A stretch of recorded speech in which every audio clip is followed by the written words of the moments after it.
Alors, bonjour à tous. On va s'intéresser à une petite activité de copie ou si vous voulez intégration ou ingestion de la donnée, comme vous l'appelez. On va aller chercher la donnée sur GitHub pour la stocker euh, tout simplement enfin, dans un lakehouse chez Microsoft Fabric. Et pour ça, on va utiliser l'expérience Data Factory. Voilà. Donc, bien évidemment, il faudrait avoir de votre côté un compte Microsoft Fabric. Moi, j'en ai un là avec une version d'essai. Mes données, ou alors ma donnée, se trouve dans GitHub. Je vais utiliser ici fraud.csv. On va s'intéresser à une simple activité de copie. Donc, on la copie de GitHub et on la stocke dans le lakehouse. Simplement, en tout cas pour la vidéo de ce jour, c'est seulement ce qu'on va faire. Donc ici, ce qui va nous intéresser, c'est le lien qui va nous permettre d'établir la connexion. Donc c'est celui-ci. Je clique sur, c'est celui que je vais utiliser. Donc, moi, je rentre dans Fabric. Je vais revenir le chercher plus tard. Alors, dans Fabric, j'ai fait des pré-règlements.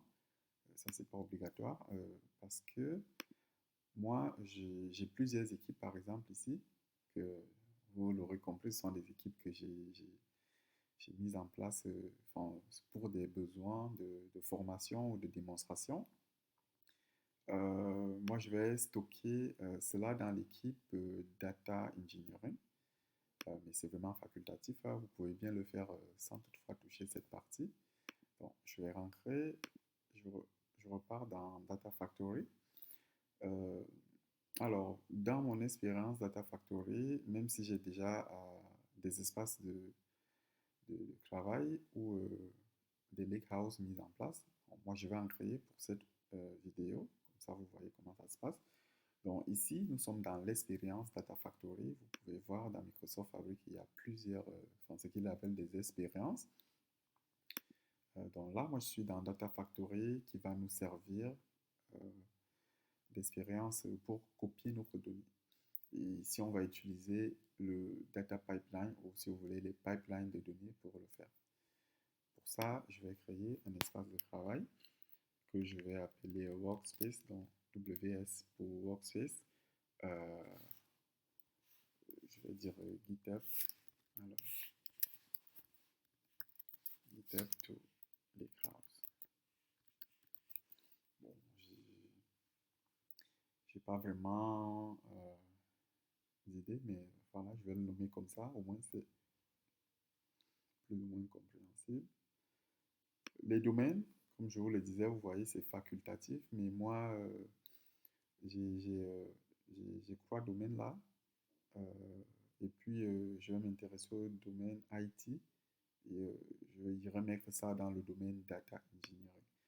Donc, ça, c'est pour, par exemple, si vous avez des équipes et que vous allouez des espaces de travail pour chaque équipe. Donc, vous ne voulez pas, par exemple, mélanger les équipes, l'espace de travail des équipes de l'équipe RH avec le data engineering par exemple.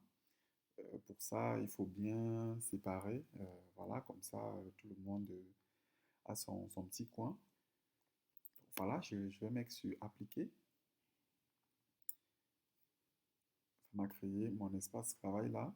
Vous pouvez le retrouver aussi à ce niveau, légèrement en dessous d'espace travail. Donc ça, c'est celui qu'on a mis en place. À l'heure actuelle, regardez bien ici en dessous, c'est vide, il n'y a rien. Donc moi, je vais commencer à rajouter dans cet espace de travail, pardonnez-moi, des éléments. Le premier élément à mettre dans cet espace de travail, c'est bien évidemment là où on va stocker nos données. Donc pour ça, je vais aller chercher un lakehouse. C'est ce qui est vraiment bien dans Fabric, c'est vous actionnez juste sur un petit widget, sur un petit bouton, et hop, le lakehouse il est en place. Donc, moi, je vais sélectionner le lakehouse. Euh, je clique dessus. Je vais juste l'appeler LH ou alors lakehouse. Vous pouvez donner le nom que vous voulez. Et je vais mettre Voilà un schéma.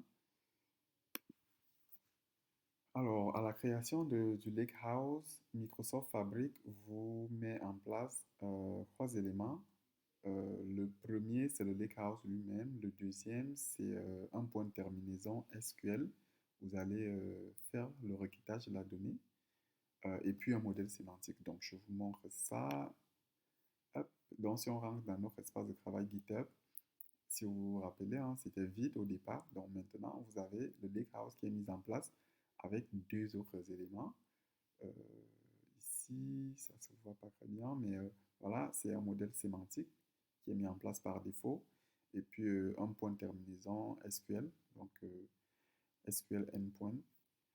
Euh, le lakehouse qu'on a mis en place, qu'on vient de créer, c'est lui ici. Donc, voilà, on peut voir là, on a bien les schémas qui sont définis, les tables, et puis des fichiers. Voilà.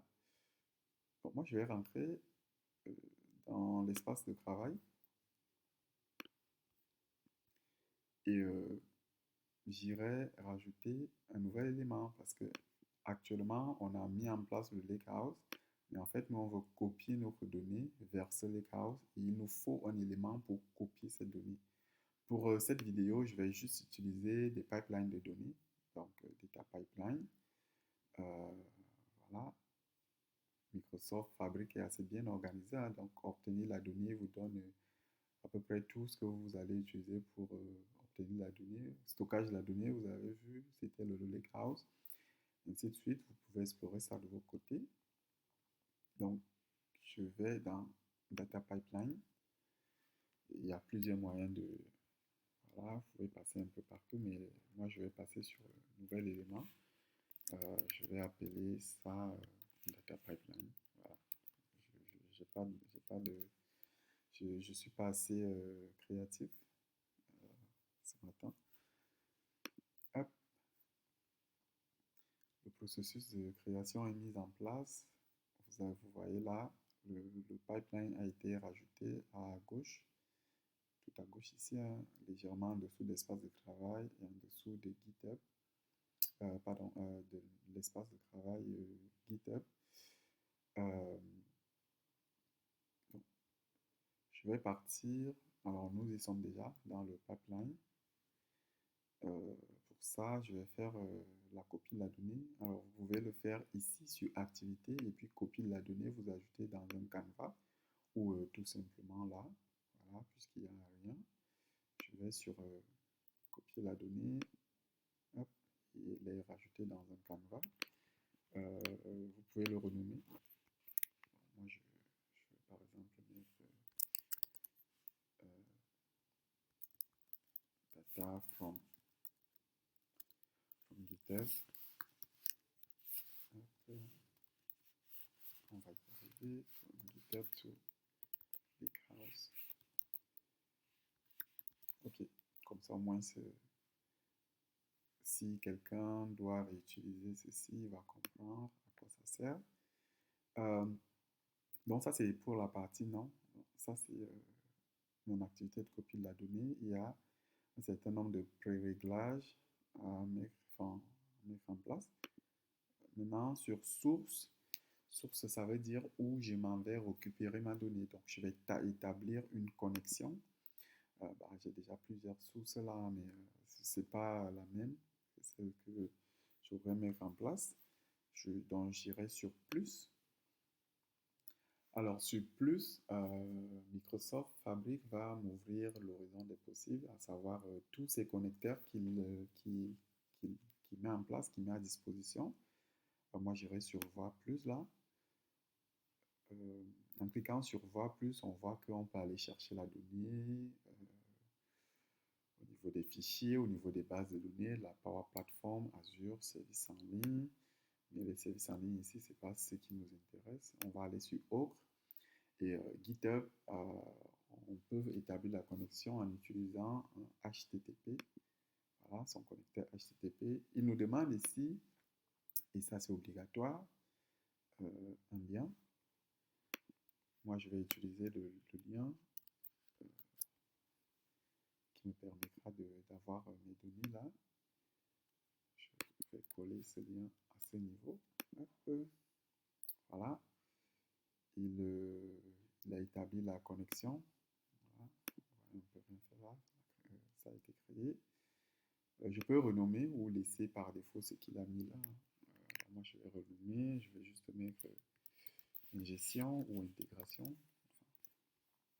Enfin, ingestion ou voilà, juste copie.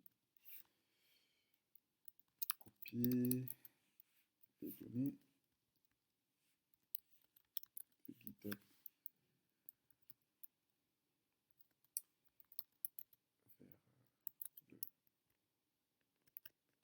vers le lakehouse. Je vais peut-être mettre ici copie au lieu de copier. Bon, la passerelle, aucune. Moi, je n'ai pas utilisé de gateways. Puis le type d'authentification, c'est déjà anonyme. Donc, moi, je vais laisser ça en anonyme. Et hop, connecter. Ça peut prendre un tout petit temps parfois. Et ça peut aussi être rapide.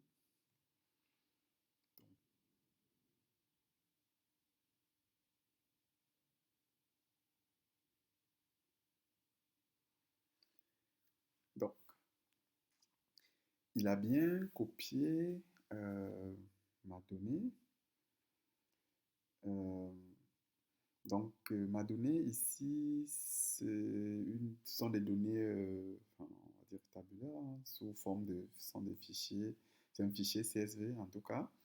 Donc ici, je vais commencer par changer le format. Euh, donc, je vais bien faire comprendre que c'est un CSV. Comme vous voyez, vers cette partie, on a plusieurs formats de fichiers. Pour moi, c'est un CSV. Et puis, je pense que je suis bon avec la destination, pardon, la source. Donc, je vais tester la connexion là. Normalement, ça devrait le faire sans souci.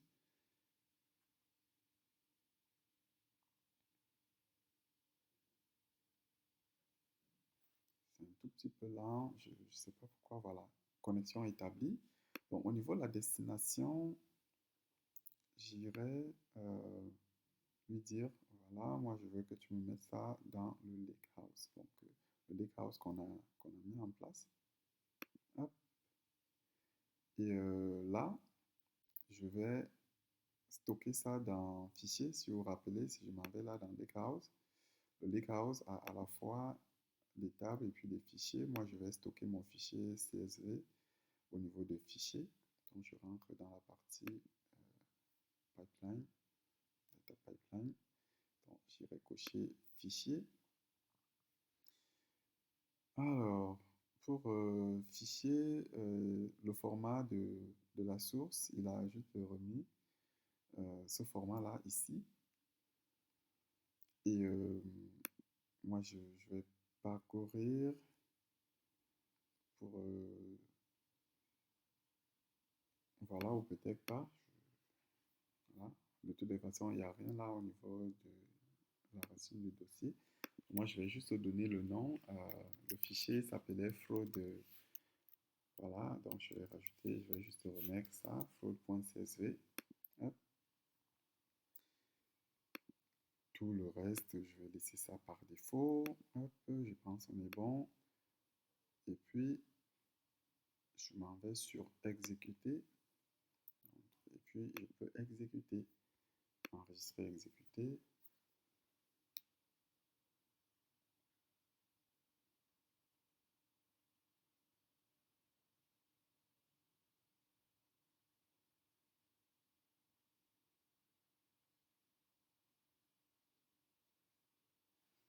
Voilà, vous voyez, on met là data from GitHub to Lakehouse. Le statut de l'activité, c'est en cours. Donc, ma copie, elle est, voilà, opération réussie, donc c'est un succès. Si on repart dans le Lakehouse, pour aller vérifier, enfin, vous pouvez vérifier la sortie là, mais si on va dans le Lakehouse, on va vérifier tout ça. On va d'abord rafraîchir. Hop, ok. Si je m'en vais au niveau de ma table, j'ai bien mon fichier fraud.csv qui se retrouve maintenant dans Fabric, dans mon lakehouse, dans mon espace de travail. On va regarder tout ça. Hop, préversion, voilà. Donc, c'est bien un CSV, hein, si on repart dans GitHub. C'est comme ça qu'il se présentait. Ok, c'est tout ce que je voulais vous montrer pour aujourd'hui. Demain, on va voir comment, demain matin, on verra comment on met tout ça dans une table et sous d'autres formats. Et en tout cas, au niveau de la table, particulièrement sur ce qu'on appelle des delta tables. Voilà. C'est tout pour aujourd'hui. Du coup, bonne journée et à demain.